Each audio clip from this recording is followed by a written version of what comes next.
We all want a state-of-the-art national maternity hospital as quick as we possibly can. But the reason we have this shambles, the reason we have the delay, is because your government and successive governments have insisted that private companies controlled by religious orders must remain in the picture, even though every cent that is going into building this hospital is public money. And that what is wanted is a public hospital which is being paid for with public money. But you insist, and successive governments insist, that instead we get a private company influenced by a Catholic religious order. That is the constitution of the new St. Vincent's Holdings Company. Okay? Interestingly, signed at the end of it, you know, the plot thickens, by people representing a company called Porima Limited and another company called Stembridge Limited. Who are they? So we have the holding company, we have the Religious of Charity, we have the healthcare group, we have the DAC, and now we have Porima Limited and Stembridge Limited, who apparently, or at least allegedly, are associated with thousands of offshore companies. Right? Why are we in this mess? Because you insist in involving these people in a public hospital that is charged with providing health care for the women of this country, influenced by a religious organisation. And you say our concerns are baseless.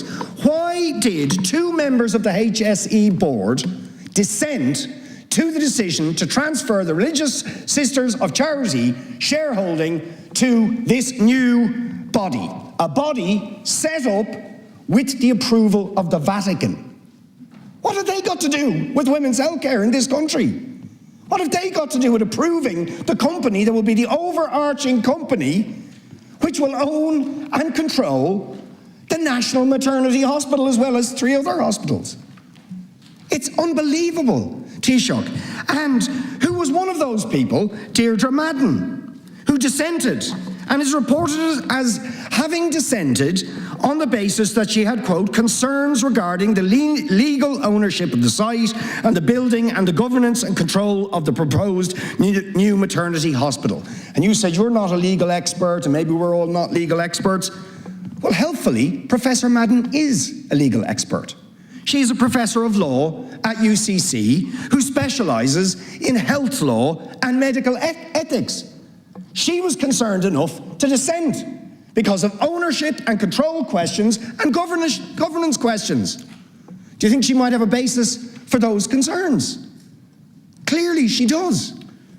So what is the problem with just having a publicly owned and controlled national maternity hospital and telling St. Vincent's Healthcare, and by the way, St. Vincent's Healthcare, the clue is in the name, about continued religious influence, that they should gift this land to give the National Maternity Hospital to the state so that it is fully publicly owned and controlled?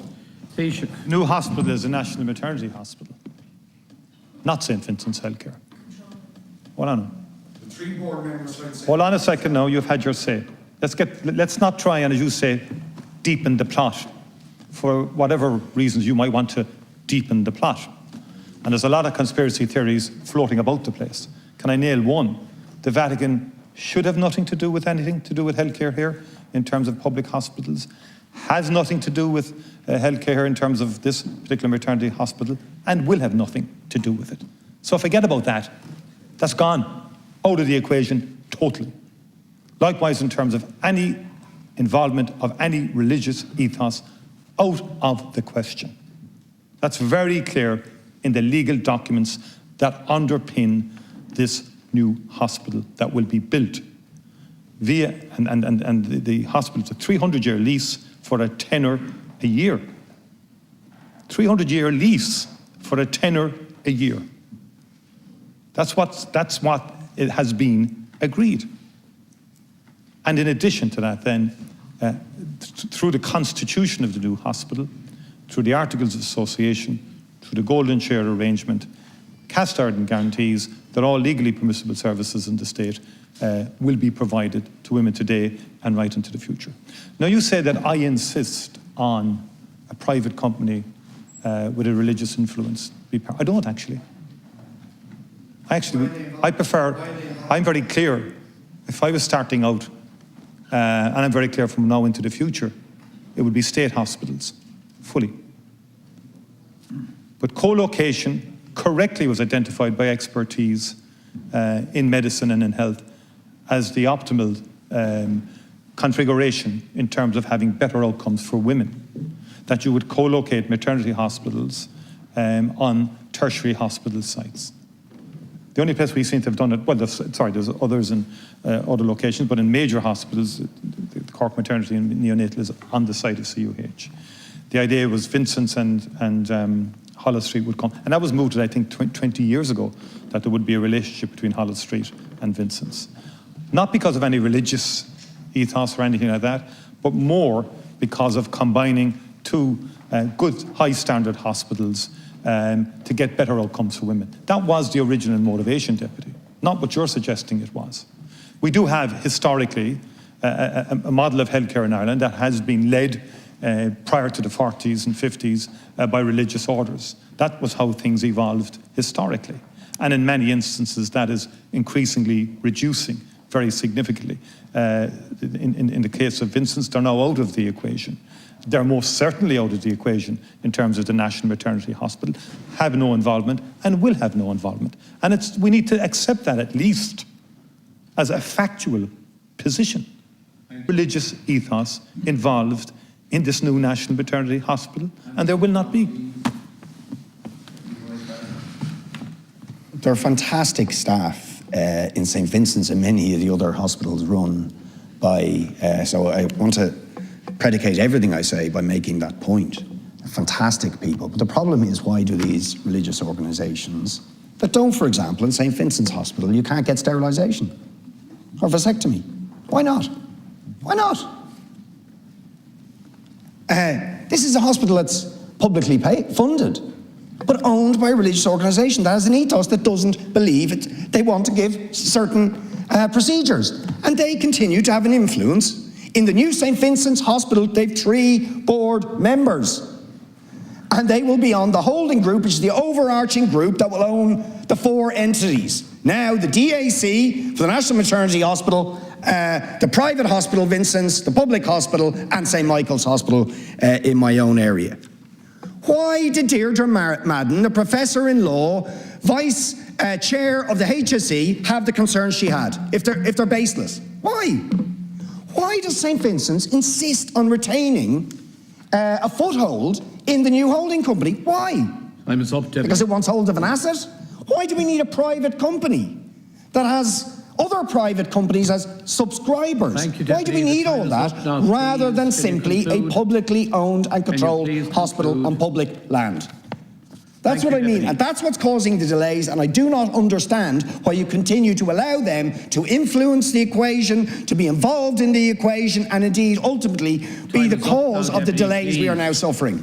First of all, government has very strong legal advice as well via the Attorney General in terms of the cast-iron nature of the legal guarantees that are provided in these documents to underpin clinical, legal and operational independence of the new National Maternity Hospital. I have to make that point.